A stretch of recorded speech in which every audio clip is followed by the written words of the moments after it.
Hello everyone, it's Incidentally here. I'm your success mentor and I'm going to talk to you about the energy of the week. I pulled a card just before starting this video and the energy of the week is about delegation. I think here's actually going to be a better one. And the prompt is you need to embrace delegating. So I'm going to expand on this. Very often when we don't delegate, it means we refrain from doing it because we think we're going to do things better than other people. And perhaps we do, but that's not the point at all. It's important in life to delegate. And I'm not saying I'm doing this perfectly by any means. I tend to do a lot of things myself because I have the belief that if I don't do it, nobody else will do it, or that people won't do it as well as I do. And actually, it's a pretty bad leadership position to do that. What you want is to learn to delegate and to let go of the control and not expect everybody to be like you, because even though it is almost guaranteed that things are going to be done differently than you do them, even if they're done half as well as you're going to do it, it's still not on your plate. And the deck that I've pulled this card from is called the Healing Burnout of the Angels deck, and it's not a coincidence. One of the biggest reasons for burnout is when people don't know how to delegate or don't delegate at all. So let's take the first point, not delegate at all. I think we've covered it quite briefly. Delegation is important, but knowing how to delegate is also incredibly important. So you need to be absolutely clear what you're asking the person to do, how you want them to do, and how you want to get back to you once they've done it, or how you want the process to unfold. Oftentimes, if we try to control the person too much, it actually stifles their own creativity and their own autonomy, and that can lead to even more burnout, but also resentment from the person's point of view, and then they don't really want to do what you ask them to do. Now, obviously, it's a very different position if you're delegating to someone that you have a sort of client provider relationship. Then you pay them an amount of money and you want a result in exchange.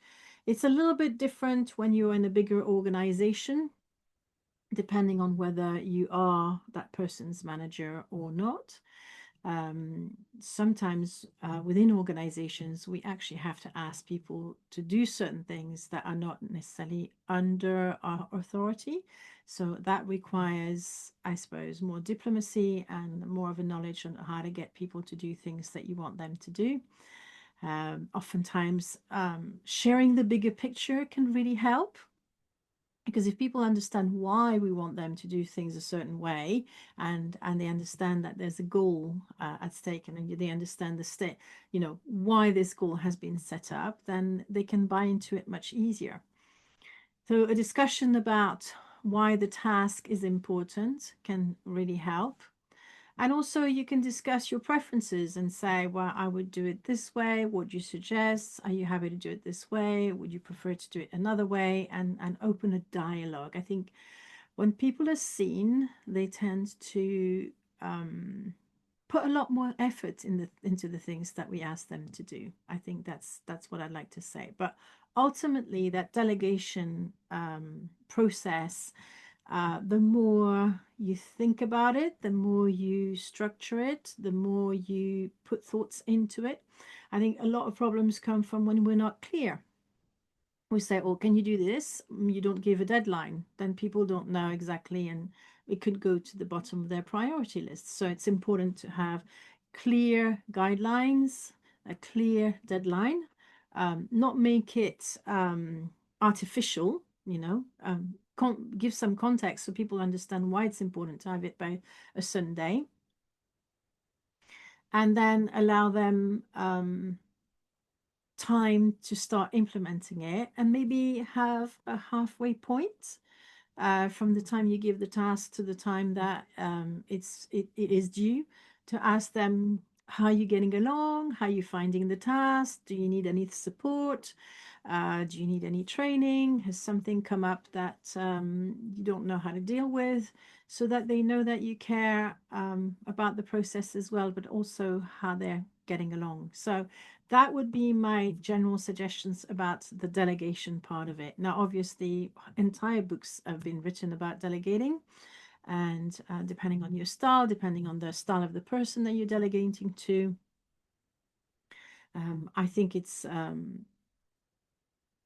perhaps you could research the topic of delegation and you could find more information that's going to be useful for you, especially if you're managing a project. But generally, what I really want to say is that when I pull one of these cards, it means that the universal energy around the theme is actually favorable to that process.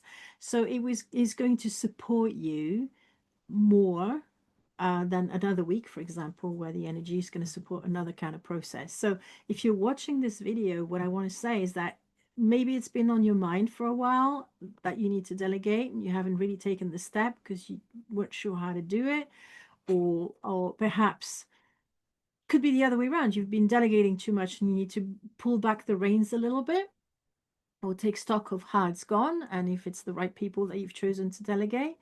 But all aspects of delegations are supported by the energies this week, and that's what I want to highlight. Nobody is here to carry an entire load. Now, it does still mean, even when you delegate, you're still responsible for the task to whoever you're responsible to. So remember that as well. And in leadership roles, it's very important that you take responsibility for the delegation and that you don't blame the person you've handed over the file if things don't go according to plan. It's still your responsibility, and you need to um, oversee it. I think that's the word that would be used. Um, and luckily this week, this whole week, you have supportive energies. Now, I'm going to link back to last week because we got the card of holiday last week, and I can really tell you that that theme was very present in my life.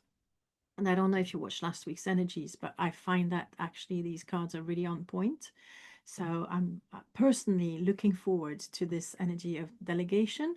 I can apply it within my, for example, within my role as a president of my public speaking club. I have a whole committee. So once I give a task to someone, I can check on them to see how it's going. But I need to set a tone where people feel respected and trusted to carry out their roles. And we can just I am going to actually check in with every single member of this committee because we're at halfway point of the committee's role. Usually the committee is appointed for about a year and we're 6 months into it. So it's already very relevant for me, and I'm looking forward to that. I know there's always more to learn about delegating as well. So if you wanted to share your top tip under this video of what you would recommend for someone who's never delegated, I would love to hear your tips. I also want to mention before leaving that I'm doing a 5-day challenge, a free 5-day challenge on the 26th of January, where we are going to get our energy back. So perhaps some of it is going to be around delegating. Who knows, for some of you. My challenges are very easy to complete. Tasks can be done under a 5-minute time frame. However, they are incredibly powerful, and I hope that by the end of the challenge, you'll realize how much of your energy you can claw back from people around you without having to drink more coffee or completely change your lifestyle by going to the gym 3 times a week or whatever, or 5 times a week, whatever it is that you imagine that you need to be in better shape. Now, of course, this is going to free you energy to do other things, which could be your fitness because it's January after all. But not necessarily. But it's just a different way to look at energy and look at energy drains and what drains you. So I can imagine that if you don't know how to delegate, you could keep worrying about whether the stuff is being done, and you could actually drain yourself completely on your own. So we're going to identify in this challenge what's your biggest drain at the moment. And I'll explain to you how to release energy around that so that you free some energy for yourself so that you have more energy for other things in your life that you might want to achieve, or some goals or some intentions. I don't do New Year's resolution. I do intentions for the year. So I'm very excited about January. Thank you so much for watching. If you think that anybody you know might benefit from watching this video, please tag them or send them a link to the video, and let's start a conversation around delegation. Thank you so much. Speak to you next week again. Bye for now.